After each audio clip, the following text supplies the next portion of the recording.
Jail में रखा जाना अपवाद, सिंघवी की दलील पर सुप्रीम कोर्ट की बड़ी टिप्पणी।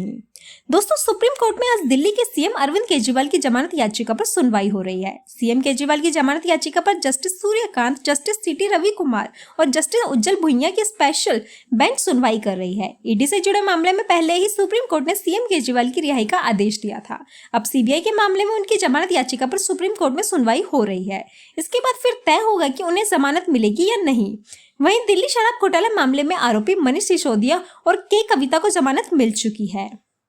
दिल्ली के मुख्यमंत्री अरविंद केजरीवाल की जमानत याचिका का विरोध करते हुए सीबीआई ने कहा है कि शराब नीति मामले में उन्हें उनके सह आरोपी के बराबर नहीं माना जाना चाहिए। गुरुवार को जमानत याचिका पर सुप्रीम कोर्ट में सुनवाई से पहले अपने जवाब में सीबीआई ने यह भी कहा है कि आम आदमी पार्टी के सुप्रीमो को हिरासत में रहने के दौरान इलाज मुहैया कराया जा सकता है। केंद्रीय जांच एजेंसी ने तर्क दिया है कि केजरीवाल को गिरफ्तार करने में किसी कानून का उल्लंघन नहीं हुआ है। एजेंसी ने दावा किया है कि वह मामले को राजनीतिक रूप से सनसनीखेज बनाने की कोशिश कर रहे हैं। अरविंद केजरीवाल की जमानत याचिका पर सुप्रीम कोर्ट में चल रही सुनवाई में इस वक्त लंच ब्रेक हो गया है। लंच के बाद इस मामले की सुनवाई जारी रहेगी। सुप्रीम कोर्ट ने कहा है कि ये हम तय करेंगे कि क्या इस मामले में दखल देना है या नहीं। दरअसल सीबीआई ने कहा था कि अरविंद केजरीवाल ने जमानत याचिका निचली अदालत में दाखिल न करके सीधे हाईकोर्ट में दाखिल की थी। सीबीआई ने कहा है कि हाईकोर्ट ने अरविंद केजरीवाल को जमानत के लिए निचली अदालत में याचिका दाखिल करने को कहा था। अरविंद केजरीवाल के वकील अभिषेक मनु सिंघवी की दलील पूरी हो चुकी है। अब सीबीआई की तरफ एएसवी राजू दलील दे रहे हैं। उन्होंने कहा है कि अरविंद केजरीवाल को पहले ट्रायल कोर्ट का रुख करना चाहिए। सीबीआई के वकील ने कहा है कि जमानत की याचिका दाखिल करने के मामले में केजरीवाल की ओर से उचित कानून का पालन नहीं किया जा रहा है। एसएसजी राजू ने सुप्रीम कोर्ट को बताया है कि केजरीवाल पहले ट्रायल कोर्ट में अपनी जमानत याचिका दाखिल करे ताकि इसके मेरिट का बेहतर तरीके से परीक्षण हो सके।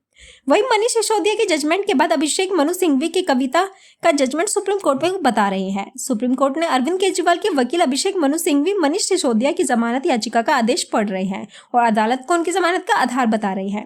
अभिषेक मनु सिंघवी ने अदालत को यह बताया है कि ट्रायल कोर्ट बेल सुनवाई के मामले में जमानत आरोपी का अधिकार है। इस बात को भूल जाती है। इस बात का जिक्र मनीष सिसोदिया के दोनों जमानत आदेशों में है। ये बात उनको ईडी और सीबीआई के केस में है। अभिषेक मनु सिंघवी ने कहा है कि जमानत के लिए सिर्फ 3 बातों को देखना है। क्या उनके फरार होने का कोई जोखिम है, क्या वो गवाहों को प्रभावित करेंगे, क्या वो सबूतों से छेड़छाड़ करेंगे। इस मामले में ऐसा कोई खतरा नहीं है। संवैधानिक पद पर बैठा व्यक्ति से किसी तरह का रिस्क नहीं है। इस मामले में अभिषेक सिंघवी ने कहा कि सीबीआई ने सीआरपीसी की धारा 41A के तहत जांच और पूछताछ के लिए नोटिस दिया था। ये इस बात का सबूत है कि सीबीआई केजरीवाल को गिरफ्तार नहीं करना चाहती थी। सिंघवी ने कहा है कि 41A के तहत नॉन अरेस्ट को गिरफ्तार के मामले में बदल दिया गया है। इस पर जस्टिस सूर्यकांत ने कहा है कि जब आप हिरासत में हैं और अगर दोबारा गिरफ्तार कर रहे हैं तो आपको अदालत की अनुमति की आवश्यकता है। सुप्रीम कोर्ट ने दिल्ली के सीएम अरविंद केजरीवाल को राहत देने का संकेत दिया है। कोर्ट ने कहा है कि जेल में रखा जाना अपवाद है। अभिषेक मनु सिंघवी ने कहा है कि बिना किसी आधार के अचानक किसी को गिरफ्तार नहीं किया जा सकता। सिंघवी ने कहा है कि धारा 41A सीआरपीसी को 2010 में एक उद्देश्य के लिए शामिल की गई थी, गिरफ्तारी को विनियमित करने की मांग की थी। आप बिना किसी आधार की गिरफ्तारी के लिए दबाव नहीं डाल सकते। सिंघवी ने कहा है कि इस तरह की गिरफ्तारी तब की जाती है जब जांच प्रभावित हो सके। ताकि मैं तो जेल में था, जब 2 सालों की जांच के दौरान गिरफ्तार नहीं किया गया तब अब क्यों किया गया। अरविंद केजरीवाल के वकील अभिषेक मनु सिंघवी ने कहा है कि सबूतों के साथ छेड़छाड़ और गवाहों को प्रभावित करने का भी रिस्क नहीं है, इसलिए जमानत की जो शर्तें हैं वो मेरे पक्ष में है। सिंघवी ने कहा है कि जो शख्स संवैधानिक पद पर है उससे देश छोड़कर भागने का कोई रिस्क नहीं है।